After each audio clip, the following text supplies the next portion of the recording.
So once again welcome each one of you. सबका स्वागत है। तो अभी हमने अब तक 2 एक्सरसाइज कंप्लीट किए हैं लॉजिक चैप्टर के। अभी हम डिस्कस करेंगे अगला एक्सरसाइज और उसका पहले थियरी स्टार्ट करेंगे। तो अगले जो सारे पॉइंट्स हैं, एक्चुअली लास्ट ईयर इसमें हर एक पॉइंट के लिए अलग अलग एक्सरसाइज था। अभी इन्होंने ये सारे चारों पॉइंट्स एक ही साथ एक ही एक्सरसाइज में डाल दिए। पहला पॉइंट है क्वांटिफायर्स एंड क्वांटिफाइड स्टेटमेंट, दूसरा पॉइंट है डुएल्स, तीसरा है निगेशन ऑफ कंपाउंड स्टेटमेंट और चौथा पॉइंट है converse inverse and contrapositive of implication. तो ये चार अलग अलग थ्योरी पॉइंट है। तो अभी हम पहला पॉइंट डिस्कस करेंगे क्वांटिफायर्स एंड क्वांटिफाइड स्टेटमेंट्स। ठीक है, इसका मतलब क्या होता है वो हम देखेंगे। तो क्वांटिफायर्स का मतलब क्या है और क्वांटिफाइड स्टेटमेंट्स का मतलब क्या है। तो सब लोग हेडिंग दे दो। ये 1.3.1 ये जो बुक में है। तो पहला heading quantifiers and quantified statements.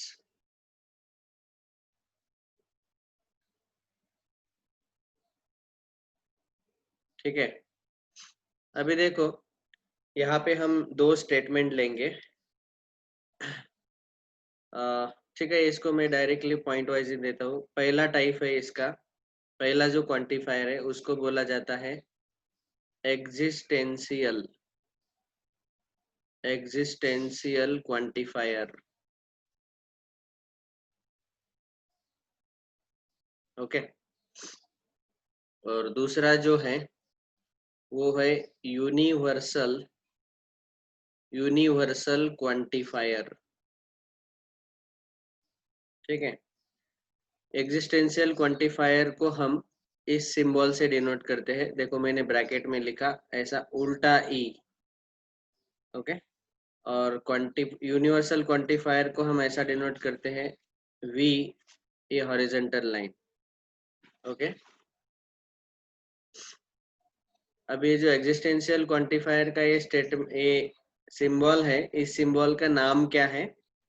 इस सिंबल को हम पढ़ते हैं, इस सिंबल को हम कैसे पढ़ते हैं, there exist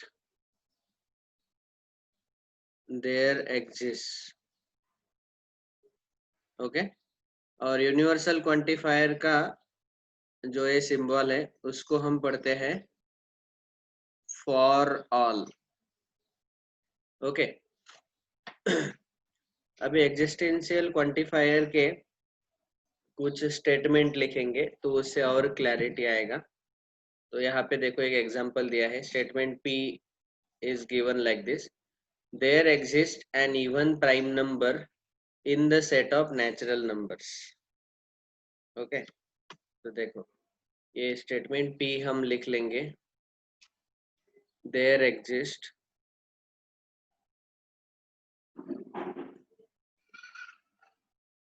even prime number in the set of natural numbers.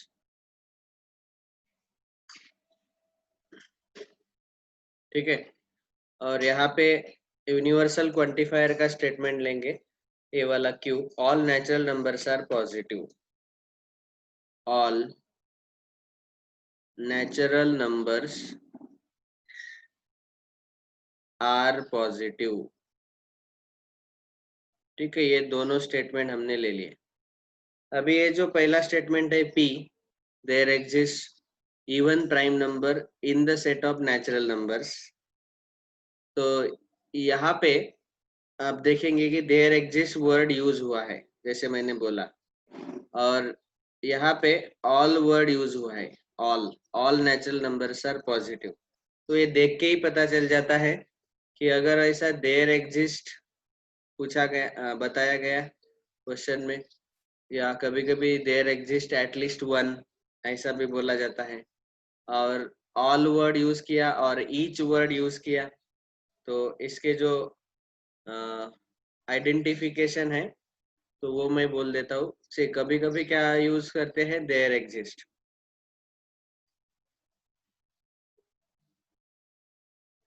कभी कभी यूज करते हैं देयर एग्जिस्ट एटलीस्ट वन,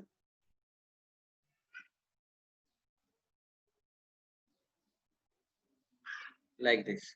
यहाँ पे कौन कौन से वर्ड यूज होते हैं, ऑल, ईच, वही फॉर, ऑल, फॉर, ईच, ऐसे। तो अगर ये वर्ड यूज होते हैं तो आपको समझना है कि ये कौन से स्टेटमेंट्स हैं, एग्जिस्टेंशियल क्वांटिफाइड स्टेटमेंट। और अगर ये वर्ड यूज होते हैं all, each, for all, for each, वो यूनिवर्सल क्वांटिफाइड स्टेटमेंट है। ठीक है, तो हमने देखा अभी क्वांटिफायर्स के दो टाइप, एग्जिस्टेंशियल एंड यूनिवर्सल। आप अगर ऑब्जर्व करेंगे अभी, देखो ये बहुत इंपॉर्टेंट पॉइंट बता रहा हूँ। दोनों एग्जिस्टेंशियल क्वांटिफायर और यूनिवर्सल क्वांटिफायर में, दोनों में दो चीजें आती है। एक आता है कंडीशन और दूसरा आता है कलेक्शन। Condition, collection. अभी क्या है ये, तो ये पर्टिकुलर जो एग्जांपल लिया हमने, इसमें कंडीशन क्या है और इसमें कलेक्शन क्या है, ये हम देखेंगे। ठीक है, और क्यू स्टेटमेंट में भी देखेंगे कौन सा कंडीशन यूज हुआ है और कौन सा कलेक्शन दिया है। ठीक है, बहुत ही आसान है कलेक्शन ढूंढ पाना। There exist even prime number in the set of natural numbers. तो हम क्या कर रहे हैं, सब सारे के सारे नेचुरल नंबर एक साथ कंपेयर कर रहे हैं यहाँ पे। तो सेट ऑफ नेचुरल नंबर्स ये कलेक्शन है। तो यहाँ पे हम बोलेंगे कलेक्शन क्या है, सेट ऑफ नेचुरल नंबर्स। समझा। और there exist even prime number, तो there exist even prime number जो है ये कंडीशन है, उसमें से कौन एग्जिस्ट हो रहा है, सो एग्जिस्ट इवन प्राइम नंबर। समझे सब लोग। तो ये है इसका कंडीशन। इस केस में for all natural numbers are positive, तो यहाँ कलेक्शन कौन सा है बेटा, यहाँ कलेक्शन है नेचुरल नंबर्स, क्योंकि सारे के कलेक्शन का मतलब ही समझ लेना कि बहुत सारे नेचुरल नंबर्स, और उसमें से सारे के सारे नेचुरल नंबर्स पॉजिटिव है। सो पॉजिटिव, पॉजिटिव होना एक कंडीशन है। अभी सबको समझ में आया होगा कि कलेक्शन का मतलब क्या है, कंडीशन का मतलब क्या है। मतलब हर एक स्टेटमेंट में ऐसा रहेगा। अभी हमें क्या करना है, इन दोनों स्टेटमेंट में से जो दिए हुए स्टेटमेंट है ये ट्रू है या फॉल्स है, ये बताना है। आर दे ट्रू और फॉल्स, वो बहुत इंपॉर्टेंट है। तो अभी देखो, ये एग्जिस्टेंशियल क्वांटिफायर कब ट्रू रहेगा वो हम एक बार पढ़ लेंगे। ठीक, यहाँ पे दिया है, ये देखो पढ़ो। यूनिवर्सल क्वांटिफायर के लिए बताया पहले, वो कब ट्रू रहेगा। अ statement quantified bye universal quantifier for all is true.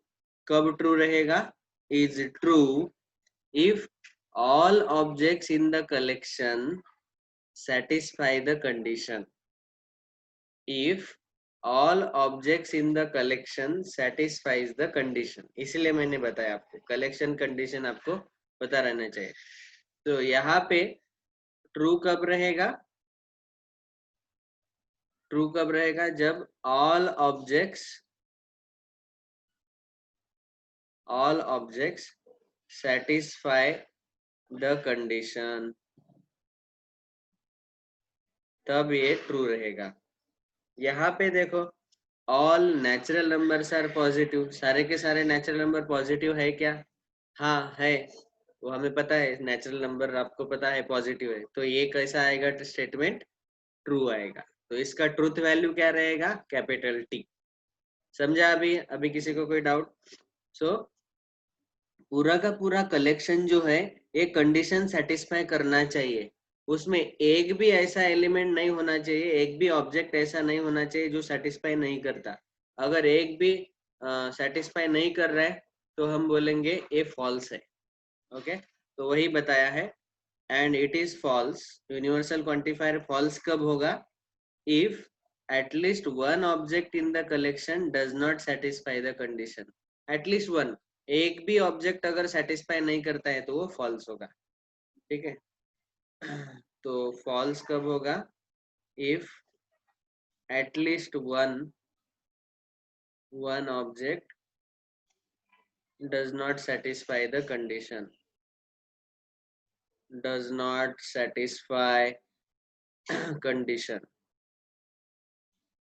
Okay, तो सारे के सारे ऑब्जेक्ट, ऑब्जेक्ट मतलब सारे के सारा कलेक्शन, वो कंडीशन को सेटिस्फाई करना चाहिए, तभी वो ट्रू आएगा। और एक भी ऑब्जेक्ट अगर सेटिस्फाई नहीं करता है तो वो फॉल्स आएगा। Very clear. और यहाँ पे ट्रू और फॉल्स कब आएगा? यहाँ पे उल्टा है एग्जिस्टेंशियल क्वांटिफायर में, क्योंकि हमें बताया है एग्जिस्टेंशियल क्वांटिफायर में देयर एग्जिस्ट एटलीस्ट वन, कम से कम एक ऑब्जेक्ट ने तो सेटिस्फाई करना चाहिए कंडीशन, वही बताए। देखो, a statement quantified by existential quantifier is true. Existential quantifier कब ट्रू रहता है? If at least one object in the collection satisfies the condition. मतलब यहाँ पे हम बोल सकते हैं if at least one object satisfy the condition।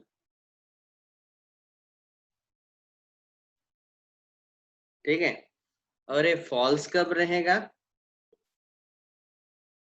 वो देखो, and it is false if no object in the collection satisfies the condition. सारे के सारे कंडीशन फॉलो नहीं करते, ऑल ऑब्जेक्ट्स, मतलब no object in the collection satisfies condition. इसका मतलब है कि ऐसा कोई भी ऑब्जेक्ट आपको मिलेगा नहीं, नहीं मिलेगा जो कंडीशन सेटिस्फाई कर पाएगा। Okay, so we can say here no object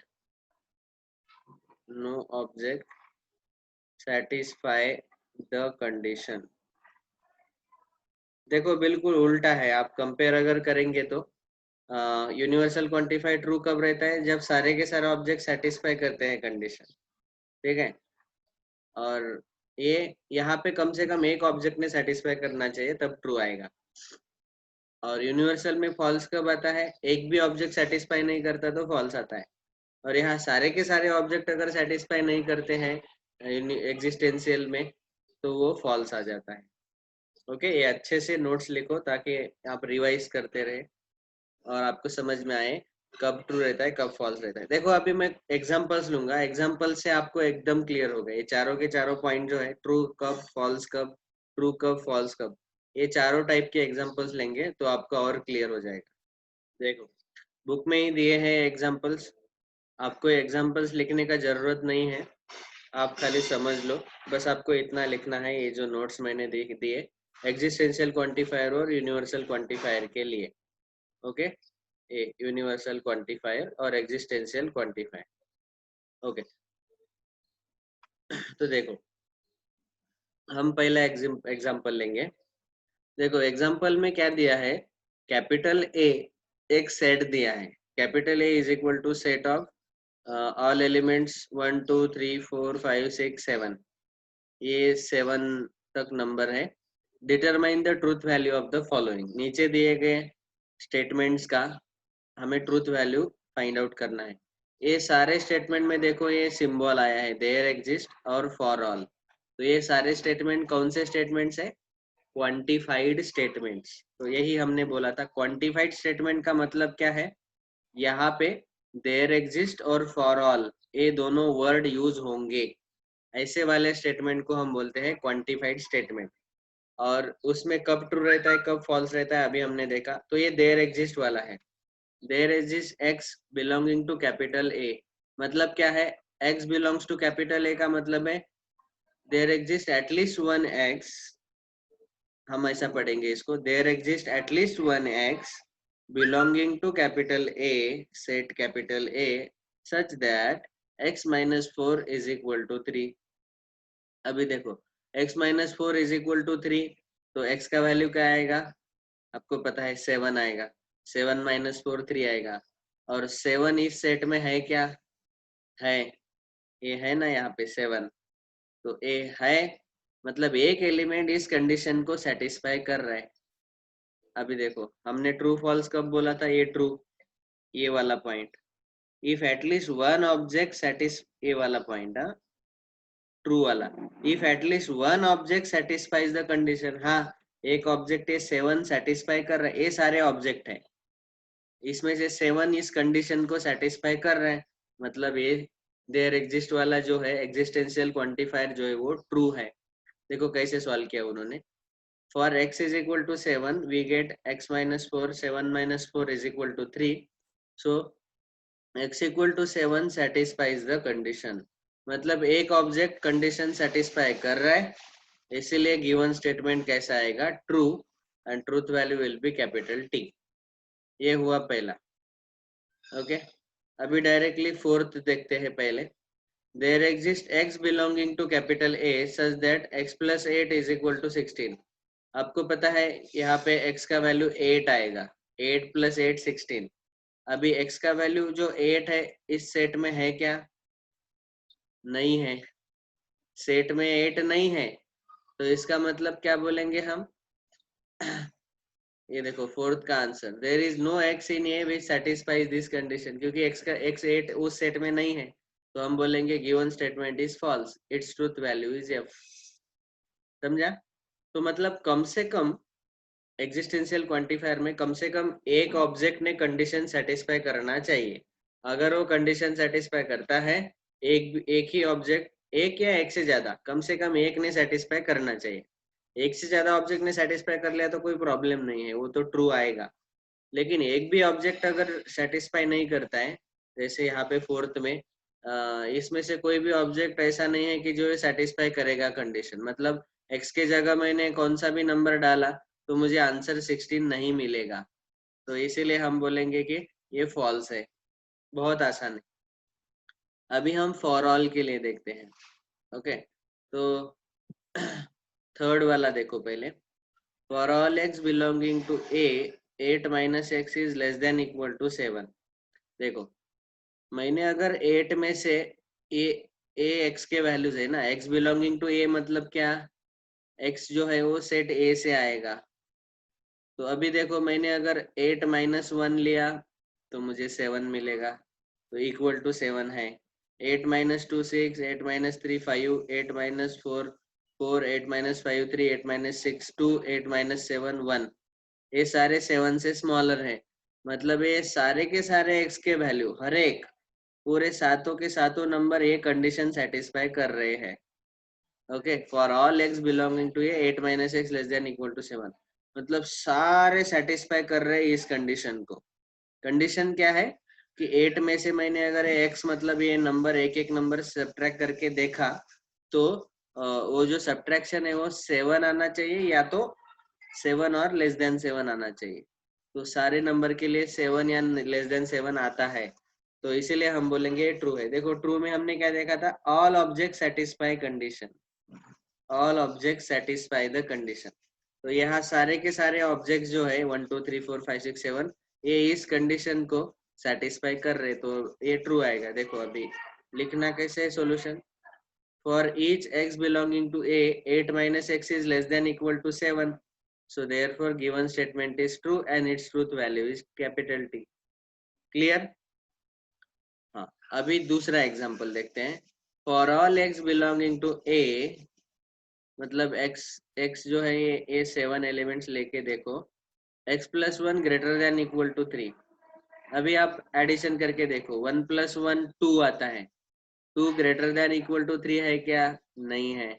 मतलब 2 सॉरी x इक्वल टू 1 के लिए ये कंडीशन सेटिस्फाई नहीं हो रहा है, x इक्वल टू 2 के लिए सेटिस्फाई हो रहा है, 3 के लिए होगा, क्योंकि बाकी के सारे जो एडिशन है x के जगह मैंने अगर 2 3 4 5 6 7 यहाँ पे डाला, तो ये जो एडिशन है ये ग्रेटर देन इक्वल टू 3 आएगा, मतलब 3 से बड़ा आएगा या तो इक्वल टू 3 आएगा। लेकिन 1 के लिए ये सेटिस्फाई नहीं हो रहा है, तो ऐसे बोला गया। देखो फॉल्स के लिए क्या बोला गया? If at least one object does not satisfy the condition then it is false. तो यहाँ ये जो x इक्वल टू 1 है ये सेटिस्फाई नहीं कर रहा है इस कंडीशन को। तो देखो सेकंड में यही आंसर बताया उन्होंने कि for x equal to 1 1 plus 1 is equal to 2, 2 is not greater than equal to 1 equal to 3। तो इसीलिए ये जो है ये सेटिस्फाई नहीं कर रहा है x इक्वल टू 1 के लिए। तो इसीलिए हम बोलेंगे कि ये ट्रू नहीं है। ओके ये फॉल्स आएगा। ठीक है, अभी समझ में आया होगा। ये 4 एग्जांपल्स है। अगला पार्ट हम अगले लेक्चर में डिस्कस करेंगे।